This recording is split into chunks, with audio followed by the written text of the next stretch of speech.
Good morning from Delmarva. Welcome back to Shorebilly Farmer.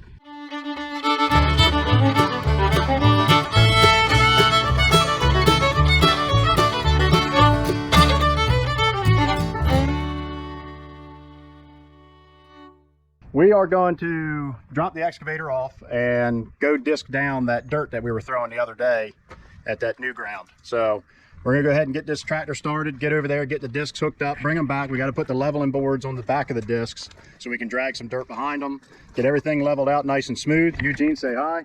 Hi. And we're gonna get some work done today. It's a beautiful day. It's 52 degrees and climbing. So time to get some work done.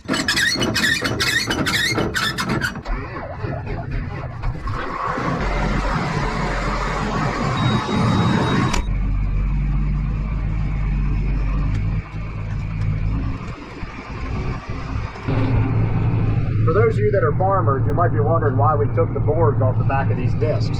And the reason we did was we were disking down corn stalks. Matter of fact, there's the field right there that we were disking down. One of them, we try to disc them all in, let them, and what happens when you disc those corn stalks in, for the non-farmers, is it helps them to break down over the winter time. So that way when you go in to do your tillage in the spring, it's much easier to deal with.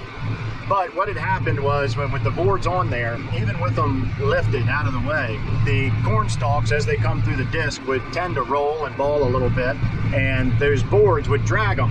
And then after the board had so much tension on it, the board would release and a big ball of corn stalks would come out. And it was leaving these large balls of corn stalks all over the field, which makes it very rough, very hard to deal with. So we put the rolling harrow on behind the discs and took the boards off. And the rolling harrow did a nice job of just kind of fluffing up the soil a little bit, getting a little more dirt on top of the corn stalks and the chaff that was left from harvest. Helped it, aided it breaking it down through the winter, and it did not leave those balls. So that's why the boards are off the discs. But now that we are going into what is almost pure dirt, there's really no vegetation or material in the dirt, that won't be an issue, and we could actually use the boards to help drag dirt with us, almost like a small bulldozer behind the tractor, and it'll pull that dirt into some of the low areas, and it'll do a much nicer job in leveling the area versus just running the discs over it and fluffing the soil, if you will. So we're going to put the boards on and then go ahead and start disking and get that done.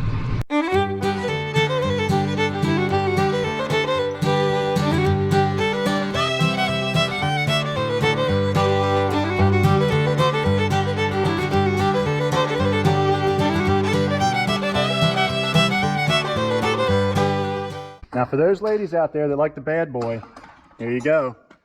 I'm using a chrome socket on an impact. Yeah?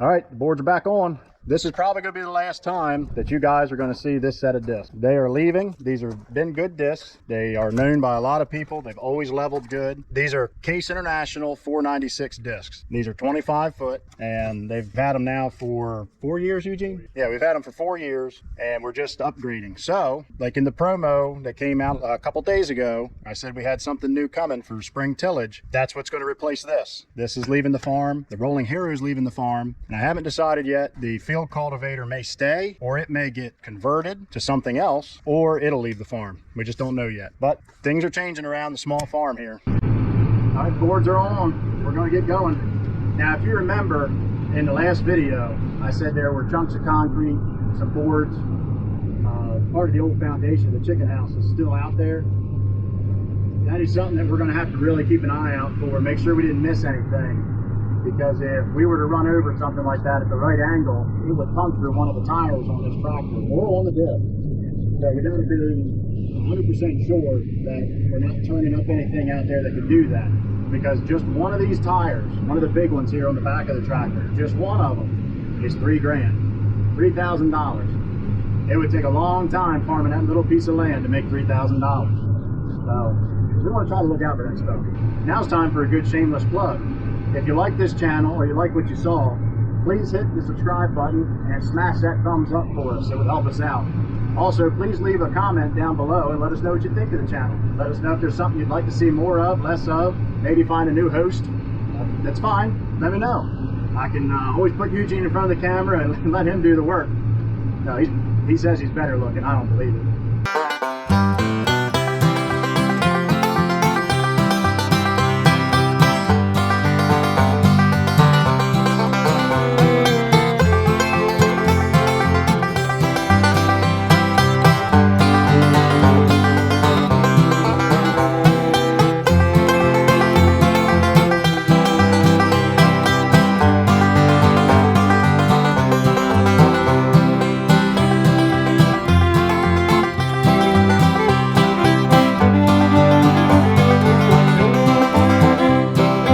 Still leveling up where the old chicken houses were. This farm hasn't been tilled in years. It's got an established growth of wiregrass. Having a hard time getting it all broke up. Figure we work on it in the winter, by spring maybe we have it broke up.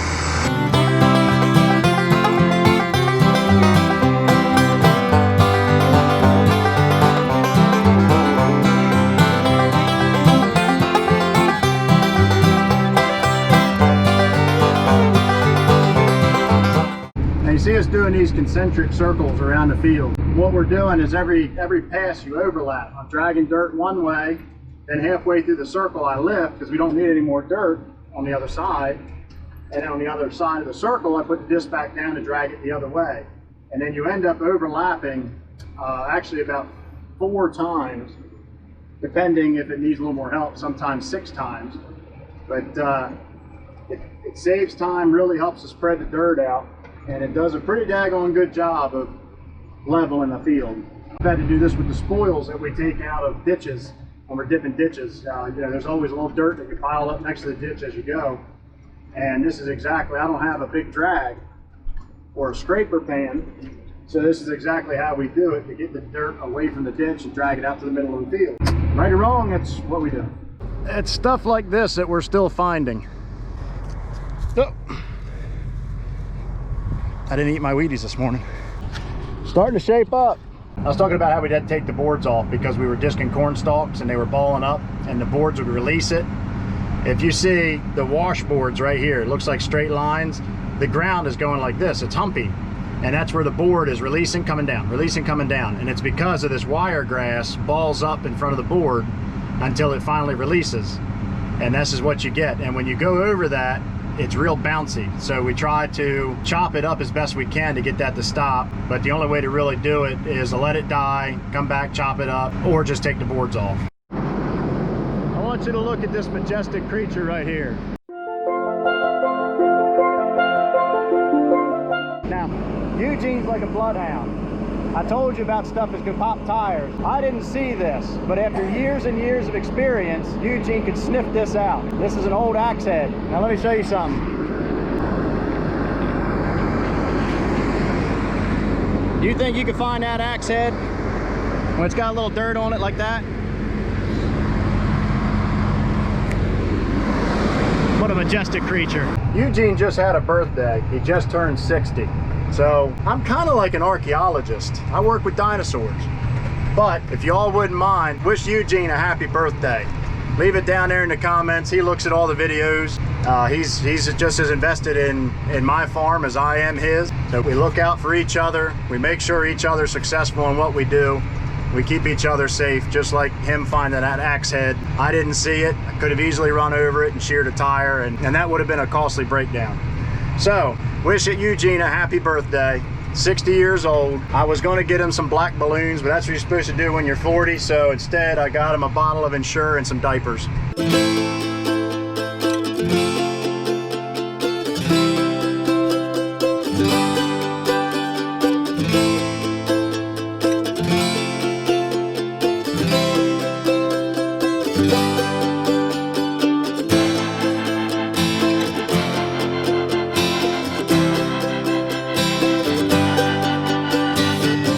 I figure I'd take a minute for those of you that aren't familiar with farm equipment.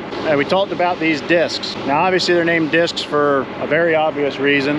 They have many of these disc blades on them. But the way this works, see, a disc is a great tool for chopping It runs over grass, can chop grass, and it gets underneath the ground. That blade sits like this at an angle. It gets underneath the ground and it rolls it over. And what happens is this first gang will roll it over at an angle. You can see that these ridges that are coming out this way, where the disc blade has been throwing the dirt this way. Then this back disc blade, this gang sits at a different angle. It grabs that and throws it the other way. So not only does it roll it, then it slices it and rolls it back the other way. Now the one thing about discs, and I'm sure any farmer could tell you this if you talk to them about a set of discs, if they're not set up properly, they could be a headache, because this disc has an adjustment, that big crank right there.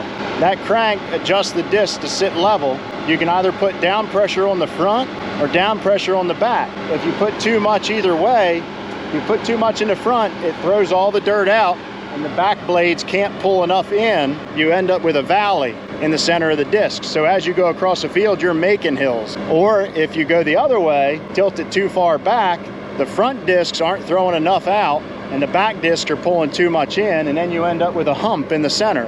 That's how a disc works in a very simple and non-frustrating way. But anybody that's run discs could tell you, when they're not set up right, they can be very frustrating. Well, that's going to do it for us today.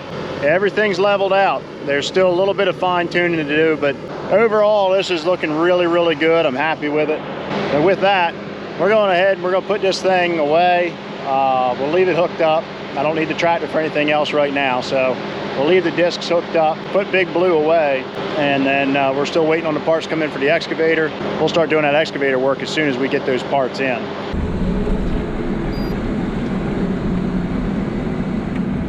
So this is the rolling harrow and the field cultivator that we'll also be getting rid of, possibly. Like I said, we might keep the field cultivator because this is actually the same frame. It's a John Deere 2210, but it's the same frame as a John Deere 2400 or 2410 chisel plow. And where we still chisel plow, I thought about, and I got to do some measuring to see if it would work, but taking these sweeps off, and we have two smaller chisel plows, an 18 foot and a 12 foot, that I thought about taking the shanks off of them. They sit over there.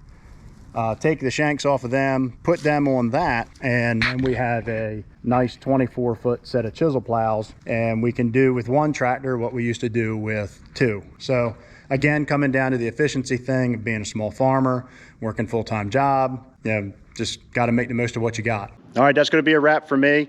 It was a productive afternoon and we got accomplished what we needed to. So I'm glad to get these little short afternoons in. We're coming up on the shortest day of the year. Days will start getting longer, more productive. And guys, we're only 3 months away from starting next farming season, and we still got a lot of maintenance to do on equipment. So it won't be long, it'll be here. And with that, thank you all for watching. Merry Christmas from Delmarva. Shorebilly Farmer, out.